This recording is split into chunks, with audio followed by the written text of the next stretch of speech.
Halo pemirsa, apa kabar Anda hari ini? Senang sekali saya Ulfolia kembali menjumpai Anda dalam berita Kaltim hari ini.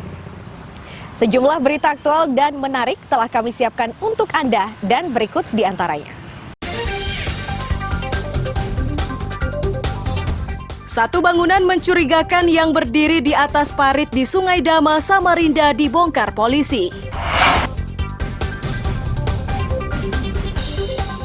Kondisi tanah yang labil menyebabkan Jalan Dr. Sutomo Samarinda ambles.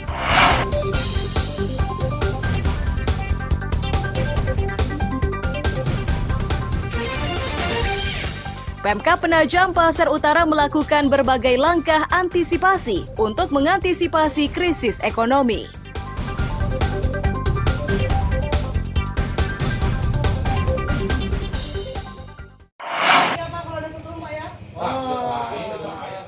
Bangunan liar berupa kios yang berdiri di atas parit Jalan Asrama Polisi 2 Sungai Dama Samarinda Ilir dibongkar paksa oleh polisi berseragam. Tindakan tersebut dilakukan setelah polisi menerima aduan warga yang resah.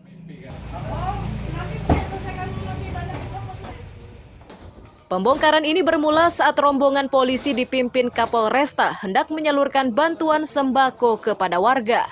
Kepada Kapolresta, warga mengeluhkan bangunan tersebut.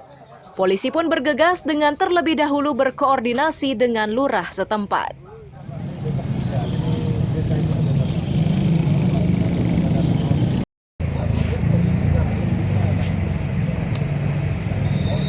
Jadi Kapolres tadi yang pertama dia tujuannya bagi sembako. Ada sembakonya kalau nggak salah sekitar ada 20 paket tadi ya kurang lebih. Nah, tujuannya terus sekaligus dia mengunjungi pasar Sungai Dama yang di situ kan ada petak-petakan yang sudah disiapkan untuk warga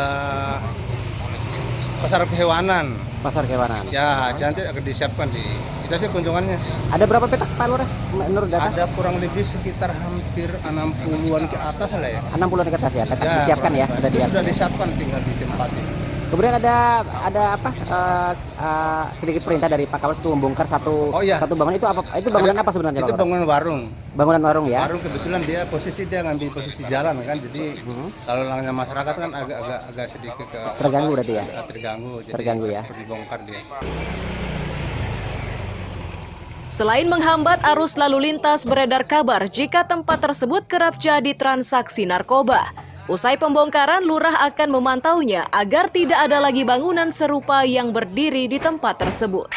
Amir Hamzah dan Iswanto melaporkan dari Samarinda.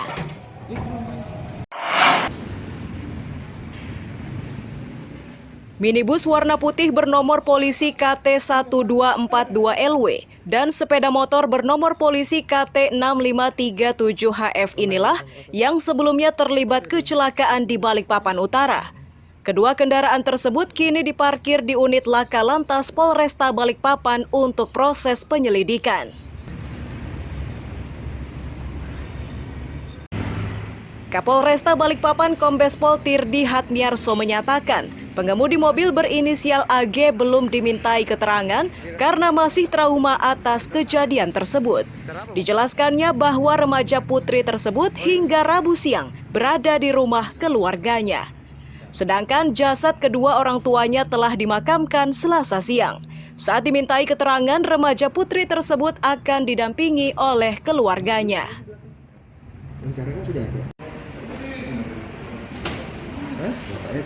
Ya Pak, si anak masih belum kita lakukan pemeriksaan, masih depresi ataupun masih berduka, sehingga kami masih menunggu dari keluarga kapan akan hadir untuk memberikan keterangan pada saat nanti kita lakukan pemeriksaan. Saksi-saksi lain sudah diperiksa? Kita masih olah TKP, kami laksanakan olah TKP dulu dan dibantu oleh Pomdam 6 Mula Warman. Kalau TKP kami menunggu dari keluarga untuk kehadiran yang bersangkutan untuk diperiksa dulu. Tapi sejauh ini belum ada ya? Belum ada, masih ini. Tapi sudah bisa dihubungi untuk keluarga atau si penabrak? Sudah bisa. Tapi nanti akan akan hadir. Tapi kita menunggu dulu, masih suasana berduka. Peristiwa memilukan itu terjadi Senin siang. Kedua korban yang mengendarai sepeda motor ditabrak dari belakang oleh mobilnya sendiri yang dikemudikan putrinya. Sejauh ini kecelakaan tersebut diduga karena pengemudi salah injak pedal rem. Amir Hamzah dan David Purba melaporkan dari Balikpapan.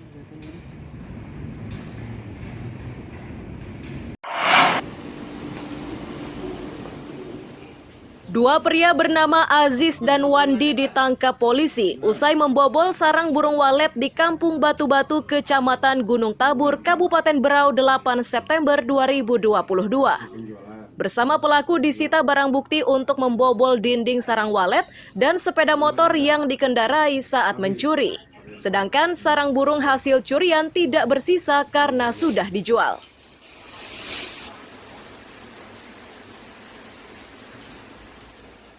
Sebelum ditangkap, kedua pelaku sudah membobol 3 lokasi sarang burung walet, diantaranya di Kampung Batu-Batu, Samburakat, dan di Meraang Ilir.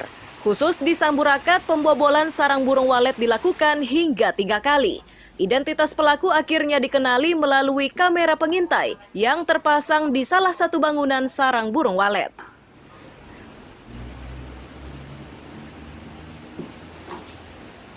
RT 2 Kampung Batu-Batu, Kecamatan Gunung Tabur, telah terjadi pencurian sarang burung walet dengan cara membobol tembok daripada gedung tersebut. Kemudian setelah tembok terlubangi oleh pelaku masuk ke dalam gedung. Di situ ada CCTV di lantai bawah, ada dirusak salah satunya. Kemudian pelaku mengambil sarang burung walet yang ada di dalam. Pelaku berjumlah 2 orang karena di situ ada CCTV di luar yang bersangkutan sedang membobol tembok itu terekam jelas. Akibat ulahnya, kedua pelaku terancam pidana 9 tahun penjara. Amir Hamzah dan Miko Gusti melaporkan dari Kabupaten Berau.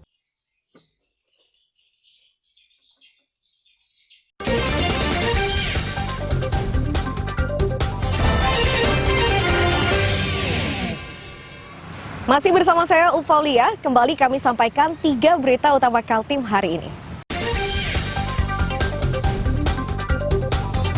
Satu bangunan mencurigakan yang berdiri di atas parit di Sungai Dama, Samarinda dibongkar polisi.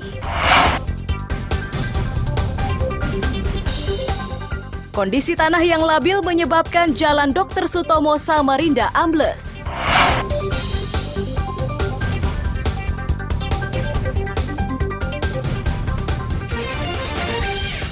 Pemkab Penajam Pasir Utara melakukan berbagai langkah antisipasi untuk mengantisipasi krisis ekonomi.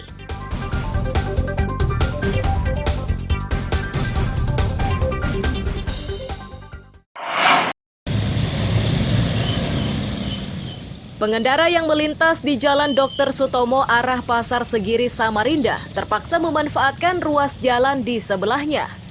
Mereka harus berhati-hati karena harus berbagi jalur dengan pengendara dari arah berlawanan akibat jalan yang biasa dilalui ambles.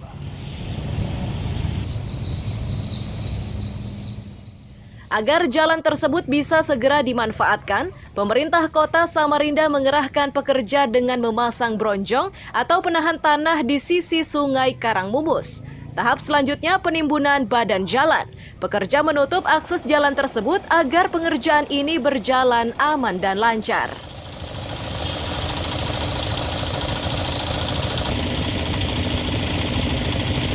Ngoboran sama bronjong. Bronjong ini fungsinya buat tahanan sementara. Jadi nanti di atasnya bronjong bisa ditutup lagi pakai beton biar bisa dilewati sama kendaraan ringan dulu. Buat kendaraan berat ya belum bisa dulu. Nah, kendala di lapangan selama pengerjaannya apa sebenarnya? Kendalanya sih cuaca aja sih. Cuaca ya. Kalau bahan, material dan sebagainya bagaimana, Bang? Ya itu maksudnya kalau dari material kayak batu kan kita ambilnya dari gunung tuh. Nah kalau dia hujan otomatis agak lambat aja pengirimannya ke sini gitu. Pengirimannya ya. Warga yang terhambat perjalanannya mendukung upaya pemerintah kota. Hanya saja mereka meminta rambu-rambunya diperbanyak agar pengendara memahami kondisi jalan tersebut. Ada pengalihan arus bang kayaknya. Abang harus ya? Ya. Karena apa bang? Ada pengerjaan jalan longsor di bagian bahu jalan. Bahu jalan ya. Bang sering lewat sini? Ya ini jalur utama untuk ke kantor. Kantor ya. Kemudian ada nggak pemberitahuan bahwa ada pengalihan arus lalu lintas? Dari tanda-tandanya ada sih, cuma jalur yang di bagian sana aja. Kalau yang di sana kurang ada simbol gitu. Simbol ya. Pengerjaan bronjong dan penimbunan ini akan memakan waktu hingga Desember 2022. Satu-satunya kendala yang dihadapi pekerja yakni cuaca. Mereka khawatir tingginya curah hujan akan mempengaruhi waktu pengerjaan. Amir Hamzah dan Iswanto melaporkan dari Samarinda.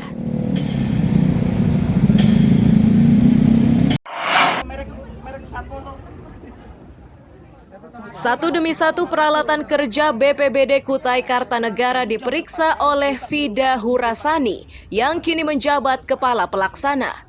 Pemeriksaan yang dilakukan Rabu siang ini untuk memastikan kesiapan BPBD menghadapi bencana, terlebih wilayah Kukar menghadapi curah hujan tinggi.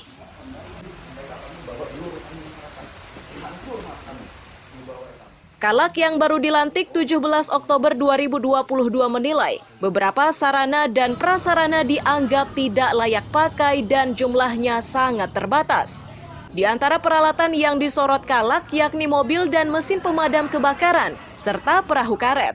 Kalak makin prihatin setelah mengetahui perahu karet yang dimiliki BPBD hanya 1 unit. Selalu di pelayanan. Melayani unsur-unsur di sana. Bayangkan aja nih, Posko, Mako, markas komando itu punya stok cuma perahu karet cuma 1. Satpol PP punya 1 juga. Padahal sifatnya perbantuan. Ini tugas utama. Pokok harusnya kan minimal kan 3, 5 lah, ya kan? Itu kan sudah jauh. Ini makonya. Nah, pemadam. Lihat, coba lihat. Mesin-mesinnya ada yang mesin-mesinnya udah nggak bisa diapa-apa lagi, tapi masih digunakan. Nah, di situ juga nanti saya minta datanya dilengkapi, nanti saya akan koordinasi dengan pimpinan di atas. Kita sama-sama tahu, kita sama-sama orang lain. Pada apel sebelum sidak, Kalak berjanji akan mengusulkan ke Bupati agar sarana dan prasarana untuk penanggulangan bencana dilengkapi, agar mereka tidak kerepotan saat membutuhkan berbagai peralatan tersebut. Amir Hamzah dan Faidil Adha melaporkan dari Kutai Kartanegara. Pada saat di-styling oleh pimpinan kondisi penanggulangan bencana khususnya di Damkar.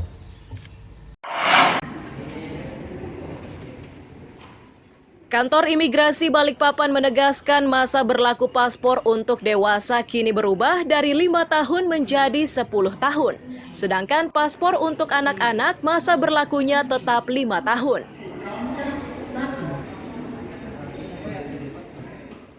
Kasih Keimigrasian Kantor Imigrasi Balikpapan Ferizal menyatakan perubahan masa berlaku untuk pemegang paspor ini berdasarkan keputusan Kementerian Hukum dan HAM Republik Indonesia dan aturan tersebut mulai berlaku 10 Oktober 2022.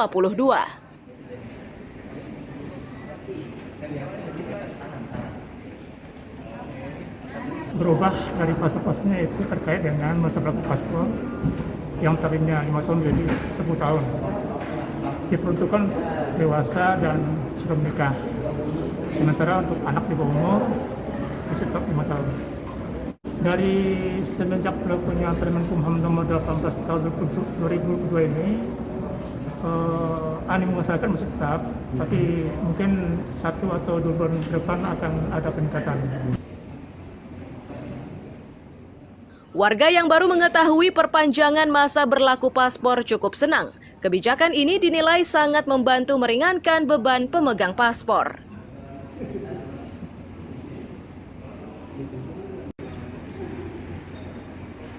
Luar biasa, menurut kami sangat membantu ya. Sangat membantu Kalau biasanya 5 tahun itu per 5 tahun harus urus lagi. Ini alhamdulillah sampai 10 tahun lagi jangka waktunya. Cukup sangat panjang. Membantu. Membantu di bidang. Begini kan 10 tahun baru habis masa aktifnya, ya sangat membantu. Untuk kantor imigrasi Balikpapan, perharinya layanan pembuatan paspor hanya 85 pemohon. Sebagian besar pemohon paspor adalah warga muslim yang akan melaksanakan ibadah umroh. Amir Hamzah dan David Purba melaporkan dari Balikpapan.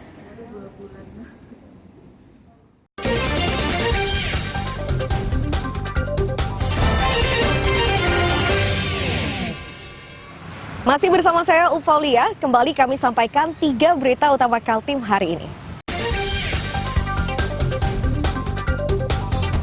Satu bangunan mencurigakan yang berdiri di atas parit di Sungai Dama, Samarinda dibongkar polisi.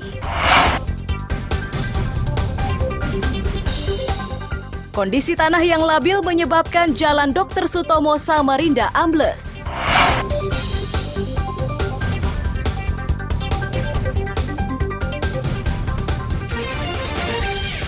Pemkab Penajam Pasir Utara melakukan berbagai langkah antisipasi untuk mengantisipasi krisis ekonomi.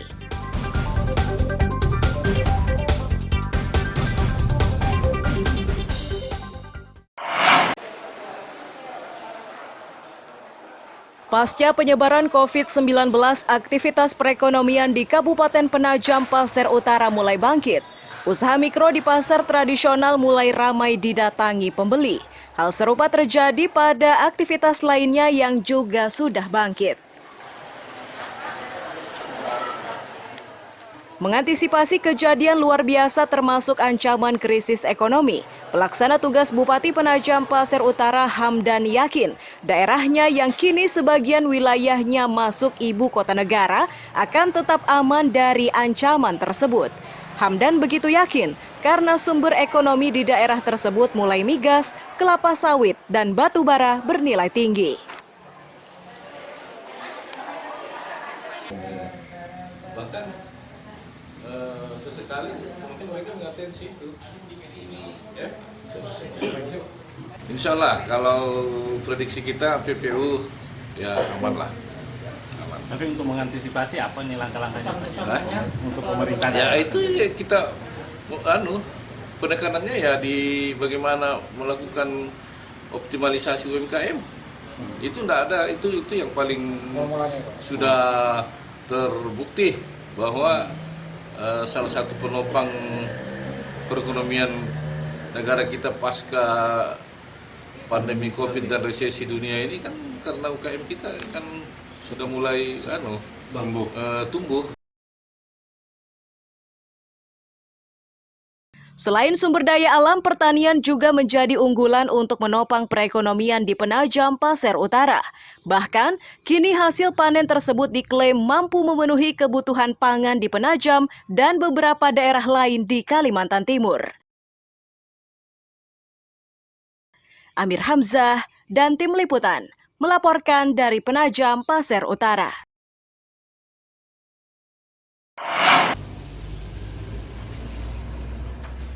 Lahan pertanian di Kabupaten Berau ini kini terancam. Penyebabnya beragam, mulai alih fungsi lahan pertanian menjadi permukiman, fasilitas umum hingga usaha dan industri.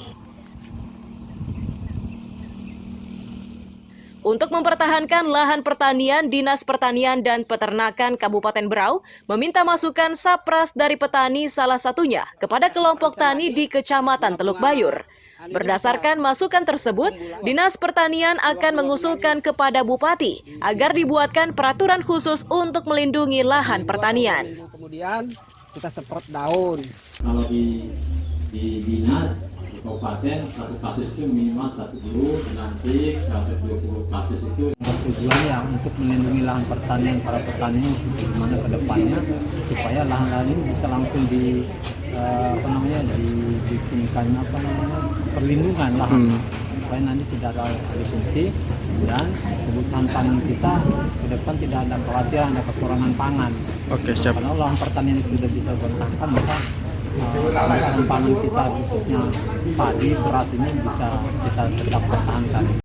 Menjadi petani sampingan atau petani. Bagi petani, usulan Dinas Pertanian dan Peternakan ini sudah lama dinanti.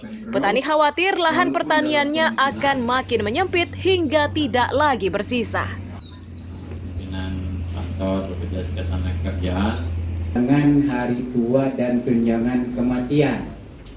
Saya sangat setuju yang seperti ini, ada sosialisasi, jadi setuju sekali. Tapi kita minta paling itu diterapkan seperti. Nah, sebagai petani tanggapannya gimana, Pak? Dengan adanya peraturan baru ini, Pak? Kita sangat setuju. Sejak dulu saya minta peraturan seperti ini, tapi mudah-mudahan sekarang ada ini ya lebih semangat kita. Dinas Pertanian akan berupaya agar peraturan Bupati tentang perlindungan lahan pertanian secepatnya diterbitkan, sehingga lahan pertanian tidak terancam oleh berbagai aktivitas. Amir Hamzah dan Miko Gusti melaporkan dari Kabupaten Berau.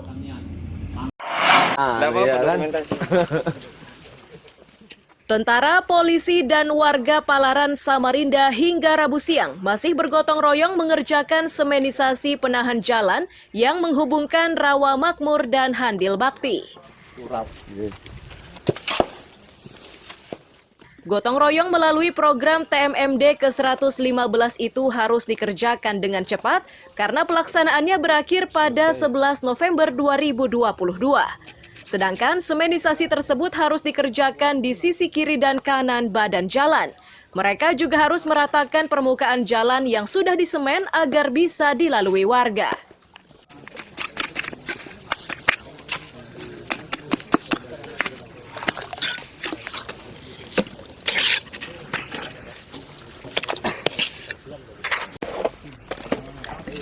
Setelah apel pagi kita langsung menuju ke lokasi TMMD. Alhamdulillah cuaca hari ini cukup cerah sehingga material bisa masuk semua. Batu, pasir, semen bisa masuk, berarti hari ini langsung kita kerjakan. Di sini kami sedang membuat badan jalan yaitu talut. Jadi selama ini kami sudah membangun sekitar 1.300 meter bersama masyarakat, TNI, dan Polri. Perbaikan jalan ini kedua kalinya dilakukan setelah 40 tahun. Antusiasme mengikuti gotong royong ini cukup tinggi karena jalan tersebut sebagai urat nadi perekonomian warga yang bertumpu dari hasil bertani.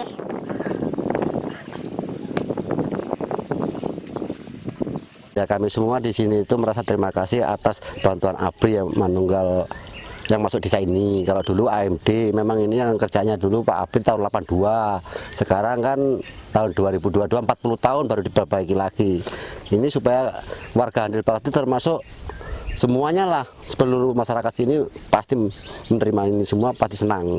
Alhamdulillah Pak, dalam ini kami sangat menikmati karena jalan ini sangat mempengaruhi untuk menembus ke keluaran Kecamatan Palaran, Pak.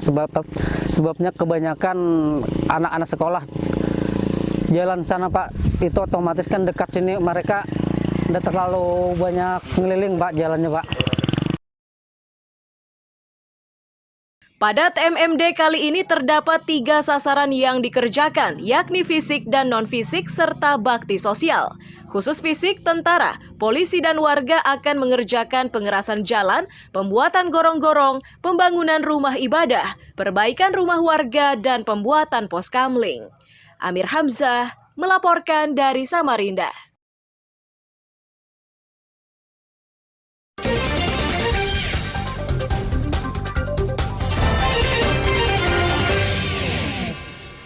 Pemirsa, informasi tadi sekaligus menutup perjumpaan kita kali ini. Akhirnya saya Eufolia beserta tim redaksi yang bertugas mengucapkan selamat pagi, selamat beraktivitas, sampai jumpa.